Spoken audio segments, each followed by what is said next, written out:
This episode is sponsored by Brilliant. The trick to designing any machine, especially a spacecraft, is knowing what its purpose and mission are.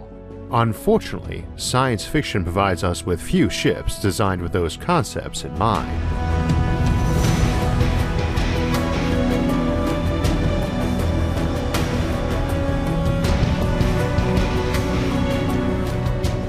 So today we'll be looking at spaceship design from modern ships to those of the distant future, to some that might never exist outside of science fiction.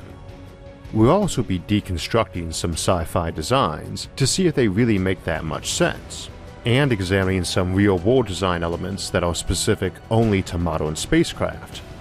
Right now, every spacecraft is designed to be as light as possible because every kilogram costs a lot of money to get into space. Also, spacecraft are most commonly lost in the launch phase, so if you want to assemble a bigger ship or station in orbit, you need a lot of launches, each of which might blow up on the pad or shortly after launch. And even for automated launches, that results in missions exceeding budgets and introducing big delays. And so, in modern space exploration, if you can make a hammer that weighs half as much but costs 100 times as much, you send that expensive hammer up instead of the cheaper and heavier one. The major paradigms of modern spaceship design are extreme quality control, ultra reliability, and the minimization of your mass, because failure is not an option. If a rare manufacturing defect in a half-penny resistor can disable a circuit that disables your $100 million probe, you'll spend thousands of dollars making sure that half-penny resistor works right. This stands in contrast to the standards to which most mass-produced items are held, where cost usually is a bigger concern than reliability or redundancy. You generally don't pay 10 times as much for an appliance that will last twice as long or is half as likely to malfunction. As a result, our perception and attitude towards modern terrestrial industry can warp our understanding of spacecraft design. A good example is addressing the issue of radiation. Most spacecraft rely on thin but dense shielding made usually of lead, gold foil, or water, but other materials such as uranium can work as well. Thick shielding adds cost due to the weight, for fairly little added benefit. Another thing we have to consider is that not all of the ship needs to be shielded, only the areas which have vulnerable computer systems or life forms do, which saves on weight and cost. We can also look to technological solutions to eliminate the cost and weight of shielding. For example, magnetic fields strengthened with ionized gases like xenon have been proposed for shielding against cosmic radiation, as they are able to deflect charged particles away from the crew. However, these also come with trade-offs. Such a device consumes more power, so you have to have a bigger power source, which means more mass as well. Of course, a more efficient power source can help solve that issue, and a total and cheap cure for cancer would minimize the need for shielding humans too. A different approach is to incorporate other components of your mass into your shielding. For example, water is a fantastic radiation shield. That's one reason why we use it to shield radioactive material here on Earth. You can design a spacecraft storage for water and waste to double as your radiation shielding. Aerogels also offer a lightweight approach to shielding while having a minimal effect on mass, though the larger or faster the projectile, the thicker the layer of aerogel or the incorporation of a denser layer working in tandem. Of course, if you've already well established yourself in space and need to protect habitat's long-term inhabitants from radiation, you can always pile mass around your habitat. An established space industry can take advantage of low-gravity bodies like small moons or asteroids to save on launch costs, making thicker shielding practical. Some of our habitats and spacecraft are likely to be built into existing small rocky bodies as well, which will mean they come with their own free shielding. Perhaps the most important factor though, especially for spaceships, is the square-cube law. If you make something bigger by simply expanding its geometry, the surface area will rise with the square of that increase, while the volume rises with the cube of that value. Double a sphere's radius, and it has 4 times the surface area, but 8 times the volume. Make a cylinder 10 times bigger along its long axis and radius, and it gets 100 times the surface area and 1,000 times the volume. If we want a space station that can hold 1,000 times as much cargo or personnel, we make it 10 times bigger, which also gives it 100 times the surface area, and by default 1,000 times the mass. But it's not really necessary to make my shielding 10 times as thick. We only need to extend it over 100 times as much area, and now shielding accounts for 1/10 the proportional mass that it did on the smaller version. And many other aspects of my ship also won't need to scale up by 1,000 either, so I probably don't need 1,000 times as many spare parts, for instance, even if I did need 1,000 times as many components, which I probably wouldn't anyways. You always need 2 of any critical component or part, but that doesn't necessarily mean you need 2,000 of them just because you have 1,000 times as much space. For spaceships, bigger is often better. In other words, once you start making ships of a certain size, even if mass is still a big concern, radiation shielding really stops being an issue. Even on interstellar ships, plowing through the void at relativistic speeds, you really only need to increase your shielding on the nose of the craft. The easiest way to do this is simply to keep your spare fuel and water supply up front to soak up radiation. Hydrogen and water ice mostly won't be harmed by it, and they will be stored in thick volumes, so you can design long and skinny ships with the front, thick shielding being proportionally smaller, reducing how much proportional mass you're pushing around. So that's our most likely layout for spaceships. They are skinny and long. This does not necessarily mean you build ships like long, ultra-thin wires, but you will generally want to optimize the shape of your spacecraft by employing a minimum longitudinal cross-section. A spear, needle, or arrow shape is preferred, not a blocky one. Generally it would be symmetric too, though they don't necessarily need to be aerodynamic. There is no air in space to cause drag. However, if you're moving at highly relativistic speeds, the near vacuum of the interstellar medium actually acts like a gas, though we'll come back to that later. With that in mind, you could easily introduce a lot of protrusions such as antennae, shielding, extra habitation pods, and so on, which destroys the image of a nice sleek hull. Not every location or area on a ship needs the same level of protection. For example, you don't particularly care if a random bit of space debris slams into an antenna, as such hardware is easily replaced or can even be manufactured on the ship. Indeed, you might use less armor and shielding on spare water and fuel tanks to ensure any debris doesn't fragment upon impact. That could cause a large exit wound, which means your fuel or water would be lost to the void. If you can ensure debris only punches a small hole in those tanks, the leakage could be kept minimal during the tiny amount of time it would take to patch that small puncture, especially if you have self-sealing material for the tanks. Indeed, perhaps such a self-sealing tank might leak an average of a few hundred kilograms to these minor punctures during the voyage. However, if you were to use a more heavily armored tank, you'd have to attach many thousands of kilograms of additional armor, adding to your ship's mass and increasing your fuel bill. In this case, you'd want to go with the thinner tanks and just absorb the minor losses, because it's an overall net gain. You are also very likely to have a lot of modular, reconfigurable, or retractable segments or pods on your ship. During the ship's construction, you won't be fighting air resistance or the drag of gravity, but once you embark on your journey during your acceleration phases, you will effectively be back under gravity's thumb. Of course, the robustness of your ship design will need to consider the level of acceleration and deceleration you intend to use. Short trips may accelerate harder for a brief time, whereas longer journeys may opt for a protracted but slower and more efficient acceleration. Once the acceleration phase ends and you begin your coasting phase, which will be the majority of your trip, there's no reason why you can't begin to expand outward, adding segments and pods and extrusions of all types. But this must be measured against the fact that you'll be increasing your ship's cross-section. If you wish to expand, you must decide how much radiation shielding and anti-collision armor you'll give each extrusion. However, while you're cruising, you even have the option to trail things behind your ship. Maybe you detach your power generator and instead drag it behind you, apart from the ship, so whatever waste it produces can be ejected into space instead of remaining part of your ship's mass. You can reel the reactor back in when it's time to fire your engines for your deceleration phase. There's also the option to trail a radiator behind you to help dissipate the excess heat all of your shipboard activities will generate. Indeed, interstellar craft might sport many thin radiating fins protruding from the hull. You could even add things to the front, radar, anti-collision lasers, or thin sails drifting in front of you to absorb collisions and minimize damage to the actual ship. But then again, maybe not, because while losing an antenna or radiating fin or a few scraps of thin fuel or water tank might not be a big deal, the fact is that the debris destroying your antenna is moving extremely fast relative to your ship.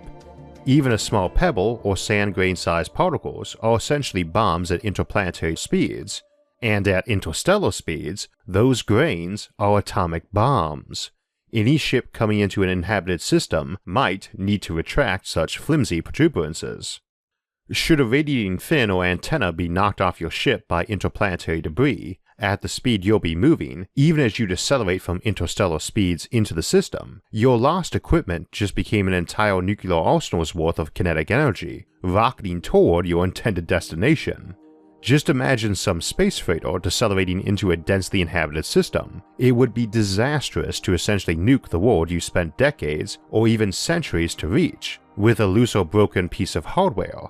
So all of your protuberances and extrusions need to be pulled in to minimize your ship's cross-section again when you're in a system in interplanetary areas. Unless of course you are an invading fleet, in which case all that potential debris becomes your target's problem rather than yours. Though speaking of space freighters, those are probably one of the things you'd only see in science fiction, specifically of the giant mega freighters plowing through deep space variety. There's plenty of room for freighters, but if we're talking about moving large quantities of raw materials around, realistically, those huge container freighters really aren't the best way to ship your resources. Instead, you'd attach a small ship to a large payload, essentially a slow boat, meekly cruising back towards the world or habitat or station that requires the materials, taking many years to arrive. A megaton of iron is just as valuable when it is on your way as it is the moment you acquire it. Let's consider 3 likely cargoes of raw materials one might haul around in the future: ice, gas, and metal ores. Let's start with ice. Water in any form is rare in the inner system, outside of Earth, of course, but out past the asteroid belt, past the frost line, there are innumerable icy bodies, asteroids, comets, and ice-covered moons around the gas giants. This makes the concept of transporting large quantities of water very logical. If you're building rotating habitats in the inner system, you'll need that water to be shipped in. However, those icy bodies aren't entirely pure water ice. They typically also contain chemicals such as frozen ammonia, methane, and so on. A little perk, resources that can be put to other uses. If your ship's job is pushing ice out from Saturn's rings or the Kuiper belt, that's exactly what you would do: push it. You wouldn't cut the icy body into pieces and haul them into a massive freighter. You'd simply attach your ship, which is probably rather small, to the icy body and use your engines to accelerate the body towards your destination. However, you really aren't just shoving the cargo. You don't want to send a comet rocketing into the inner system on a ballistic trajectory. You will probably arrive at the ice with the equipment that is basically a set of extra engines and protective wrap. As you push the ice in system, if it is unprotected, it will start to melt and outgas, which is what gives us those beautiful comet tails we all know. So you'll want to wrap the ice in some sort of thermal protection, something that will keep the ice cold and frozen even as you approach the warmer inner system. You'll want the wrap to maintain some pressure inside, so that any phase changes that do occur will be the ice melting into a liquid, instead of sublimating into a vapor. The wrap will also probably be reflective, especially to infrared radiation. While comets are beautiful to see, in this situation, we definitely want to avoid losing all that precious water. However, any sublimation or outgassing could make handy propellants to push that comet around, and an alternative to wrapping the comet. You could follow the comet closely and collect the gas and vapor so you don't lose those resources to the vacuum. Once collected, you have many options for using those gases: process the mix and separate all the molecules, electrolyze the water to get the hydrogen to dump into your fusion drive or reactor, or perhaps your ship has great mirrors or solar sails, which you can use to reflect and focus an energy beam at the comet to sublimate the ice into natural propellant. This superheated gas and vapor would push the comet in system quite powerfully, and would get it to its destination more quickly. However, this method requires some decision making. How much of that material are you willing to lose in order to get the comet to its destination faster? You might of course do this entirely automated, but if you need an on-site crew, they need a place to live, And you're never going to be in a rush on ice, since the slower you go, the higher your profit, minus the cost of salaries and equipment maintenance, which I'd imagine will be the dominant factors in deciding how slow you can push ice. They're going to want to make a bit of a home out of the place, and of course might carve in ice tunnels or extract minerals to build more stuff. Icy bodies typically have plenty of rock mixed in there too. This gets one thinking about ore freighters as well. Now you might opt to move a metal or carbon-rich asteroid this same way. If that's the case, given that many a freighter or colony ship might also be a mobile refinery and factory, they might not be moving raw materials, but instead be making stuff out of them or refining as they go. I should also note that ship hulls and space habitat hulls are likely to be fairly generic, so you might start moving an asteroid and turning bits of it into ship plating and end with a classic big space freighter full of a mix of ore, refined metal, and manufactured goods. All surrounded by cheap standardized hull plating you could also sell at your destination. One-use freighters in a sense, with a core ship for the crew and sophisticated components you couldn't make en route. As to moving gas, the reality is you probably would not, in favor of pressurizing and cooling it enough to be a liquid or solid. A great big balloon is going to leak on you, both by all the extra debris it might be punctured by from its larger size, and because any container has to be able to keep tiny gas molecules from slipping through, and that's very hard to do with hydrogen for instance since it's smaller than the atoms of the container material. So a gas freighter might end up looking a bit more like our classic image, as it probably would be a ton of tanks filled with a gas or liquid strapped to a ship. That crew doesn't really need much room compared to the sizes involved, especially in terms of the habitat drum. This is all assuming you even need a crew, but as we often mention on this show, the concept of a sophisticated ship computer able to replace a human crew doesn't necessarily mean it's unmanned. By and large, you don't need much brains for navigating space, but many of the other tasks might start edging into an area where you need something animal smart, and if it needs human smart, you use a human. Or a person anyway, even if they might never have been born in the classic sense. Artificial intelligence is a rather vague concept when you get to higher levels.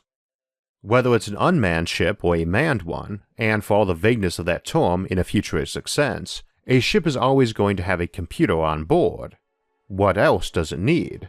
Well, air and water and warmth if anything biological is in play, and a means to clean and recycle both. It's tempting to assume spaceships will always have gardens or hydroponics on board if people are on board, but plants aren't the most efficient way to scrub carbon dioxide out of the air.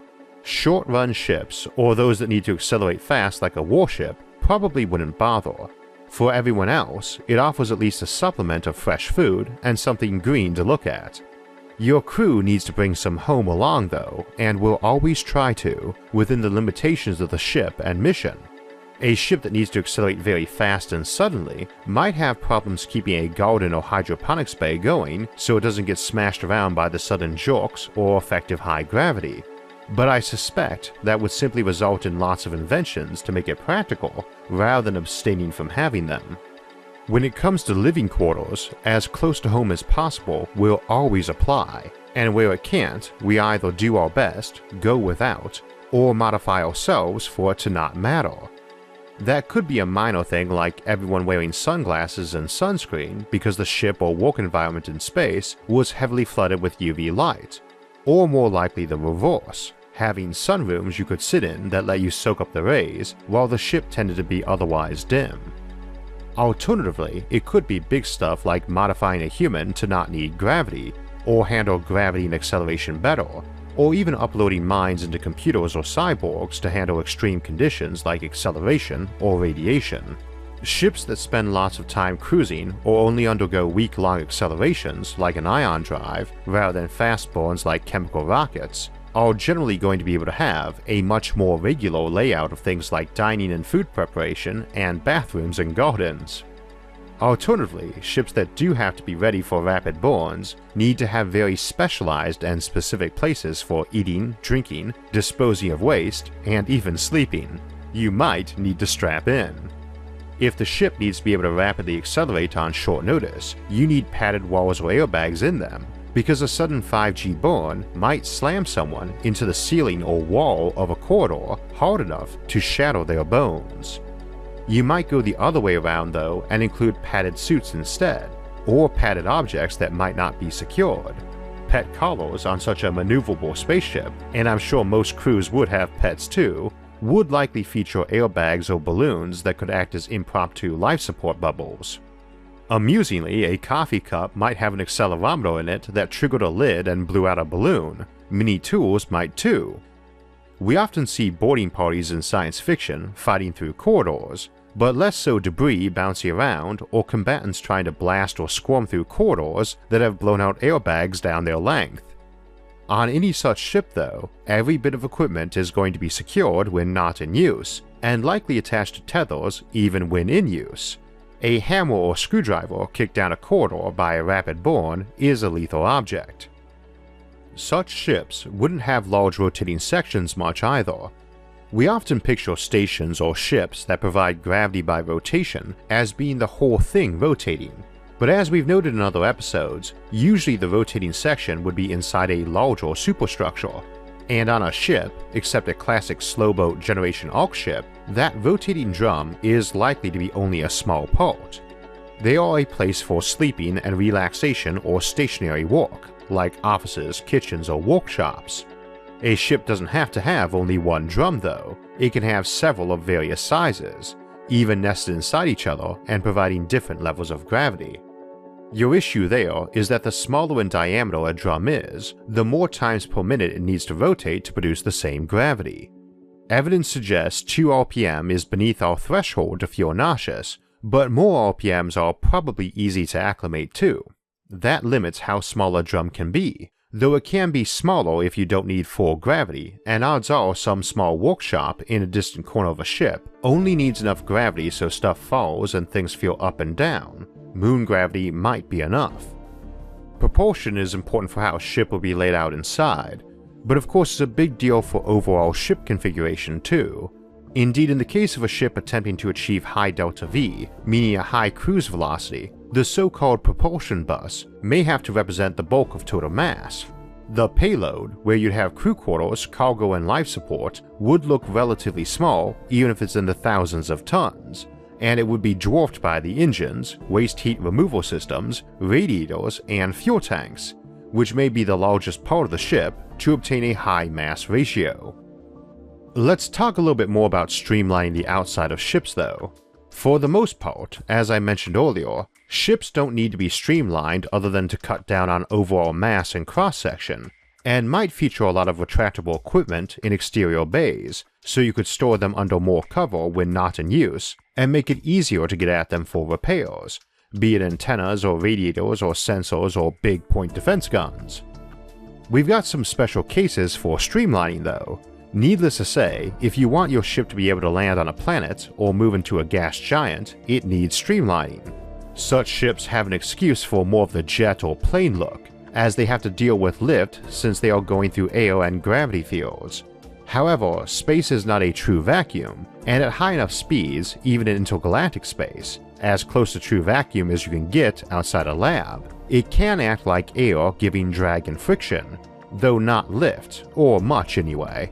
If you're flying above a galaxy at ultra-relativistic speeds, you might get a tiny amount of lift you needed to account for.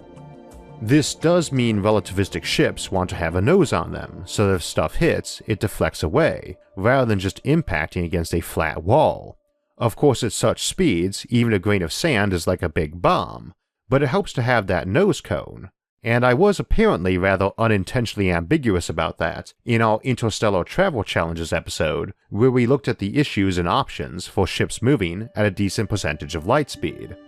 I also mentioned there that you probably would never want to build a ship that ever went anywhere near light speed, but there are cases and setups where that would make sense. All the gas and dust lying around will be acting as drag, and even a ship with infinite fuel, either by some magic CLARKETECH or by a pushing laser, will eventually reach a maximum speed where the ship drive or pushing laser equals out in thrust to the drag of the interstellar or intergalactic medium. Even if you do reach highly relativistic speeds, you have a new problem, because even if you can clear out every speck of debris in front of you, the ambient radiation everywhere in the universe becomes a problem. A really skinny ship with a magic star drive can potentially get insanely fast, but would rely on technology we have not even an inkling of yet, and maybe ever. A pushing laser can be done though, but introduces a new problem. A great big sail or mirror on the back also massively increases your ship's cross-section. The better you can focus that beam, the smaller that cross-section can be, but even if you can pull off a long relay of pushing stations so the beam is always tight, you still get an issue with light red shifting and blue shifting. The faster you're going, the more red shifted that pushing beam will be, and thus the weaker and the less thrust it offers. On the flip side, all the ambient radiation you're plowing through will be more blue shifted, and thus provide more thrust against you. Inside a galaxy, this radiation drag is going to be way less than from all the gas and dust, even keeping in mind that there's a lot more ambient radiation from all those stars. Out in the intergalactic void though, you still have to tackle cosmic background microwave radiation, which is evenly dispersed everywhere. Far, far in the distant future, this will grow ever weaker as it redshifts as the universe expands, but right now it places a barrier at about a gamma of 133, according to calculations by Colin McGuinness in his book Solar Sailing, where the redshifted pushing beam and blue-shifted CMB radiation equalize out. Gamma, by the way, is the term for the Lorentz factor in special relativity. We've discussed that more in other episodes, but for a quick abridged version, this is how much time slows down for you relative to the outside universe, or how much of your total energy is in kinetic motion rather than mass energy. A gamma of 133 would mean 133 seconds would pass on other people's clocks for every second you experienced, or basically a bit over 2 minutes for each of your seconds. It also means you'd be moving at 99.9972% of light speed.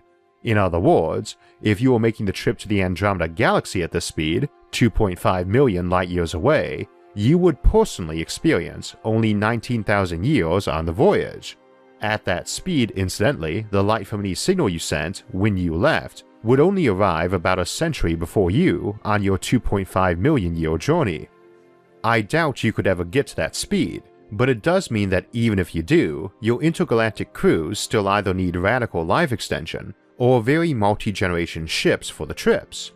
Even frozen crews, as we mentioned in sleeper ships, need special measures to be taken to avoid being killed by buildup of radiation damage from the tiny amounts given off by the radioactive potassium isotopes in your bones and other isotopes in your body. Such ships can start slowing by just cutting off their pushing laser. Slowing down costs fuel and energy, so you want to get all the freebies you can.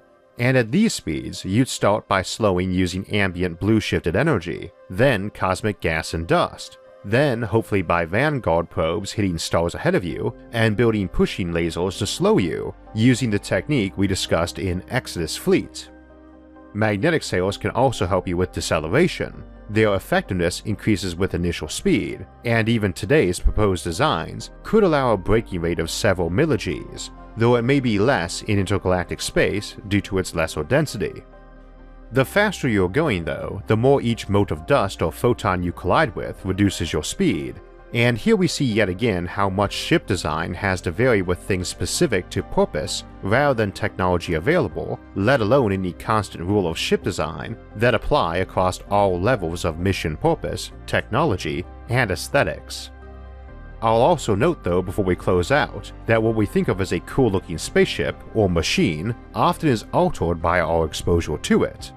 When you get around to it, a rocket or a jet or a sports car don't look that particularly awesome until you know what they can do, and your mind tends to start altering what you think is cool to look at. Your default spaceship is likely to look a lot more boring and plain than what we see in sci-fi, but our descendants in the future might think those designs look pretty cool. I'd like to have spent some time looking at a lot of the classic sci-fi spaceships we see and talking about what their flaws and window dressing was, but we should wrap up here for the sake of brevity, and I'll just give a quick shout out to Space Doc as a fun channel to look into the pros and cons of all those schematics of spaceships from our favorite shows and films. Science and technology and purpose ultimately take central stage on design, and if you want to contemplate how a spaceship might be designed properly, It helps to have that science background. I'd also say though, and it's an approach we favor here on SFIA, that we already know it's beneficial to have a science background, and the important part is learning and practicing with that knowledge on fun topics. That's something our friends at Brilliant excel at. Brilliant is a problem-solving website and app with a hands-on approach, and not only do they have over 50 courses to help you learn new science and math, but they also have daily challenges that can reinforce and strengthen material in your head. They make it fun and interactive though, because we not only find it easier to set aside time to learn when it's fun, but we learn better that way too. They also appreciate that we often have to squeeze our learning in when we have time, so they have a great mobile app that lets you access their courses on the go and use them even when your internet connection is spotty. If you'd like to learn more science, math, and computer science, go to brilliant.org/IsaacArthur and sign up for free. And also, the first 200 people that go to that link will get 20% off the annual premium subscription, so you can solve all the daily challenges in the archives and access dozens of problem-solving courses. We were looking at spaceship design today and how that might get us out in the solar system and eventually the galaxy. Next week, we'll be exploring the possibility that we might not ever get out there, either because we can't design the ships, or we kill ourselves off first, or some other worrisome notions, as we return to our Fermi Paradox Great Filter series to look at late filters, things that might prevent civilizations as advanced as ours already from going the full distance to be galactic empires. The week after that, we'll have our poll-winning topic, Gods and Monsters, Space as Lovecraft Envisioned It, which beat out its 4 competitors, and thank you to the over 16,000 folks who voted in that poll. For alerts when those and other episodes come out, make sure to subscribe to the channel and hit the notifications bell. And if you enjoyed this episode, hit the like button and share it with others. And if you'd like to support future episodes, visit our website, isaacarthur.net, to donate to the channel or check out some awesome SFIA merchandise there. Until next time, thanks for watching and have a great week.